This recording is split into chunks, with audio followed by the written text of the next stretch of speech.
Let the world hear his word.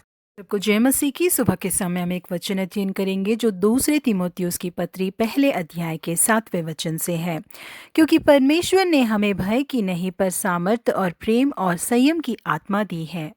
अमेरिकी राष्ट्रपति Benjamin Harrison और उनकी पत्नी दोनों ही उस जमाने में जो बिजली के साधनों का पता लगाया गया था उसे देखकर बहुत ही डरते थे। व्हाइट हाउस में पहली बार बिजली के बल्बों को लगाया हुआ समय था वो दोनों ही लाइट के स्विचों को छूने के लिए बहुत ही डरते थे उस समय। क्योंकि हैरिसन को और उनकी पत्नी को स्विचों को छूने से डर लगता था, इस वजह से रात को सोने के लिए जाने से पहले यदि कोई नौकर नहीं है इन स्विचों को ऑफ करने के लिए तो वो लाइट को ऑन रखते ही सो जाते थे। जी हाँ, प्रिय परमेश्वर के लोगों, व्यक्ति भला कितना भी बड़ा क्यों न हो, लेकिन किसी भी प्रकार का डर हर एक मनुष्य के अंदर होता है।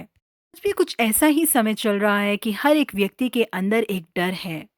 इन अनचाहे डरों को हमें अपने आप से दूर कर देना चाहिए।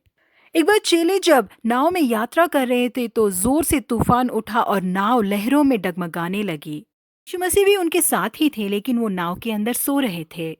तब उन्होंने उसे जगाकर उसे कहा, हे गुरु, क्या तुझे चिंता नहीं कि हम नष्ट हुए जाते हैं? तब उसने उठकर आंधी को डांटा और पानी से कहा, शांत रह, थम जा। और आंधी थम गई और बड़ा चैन हो गया।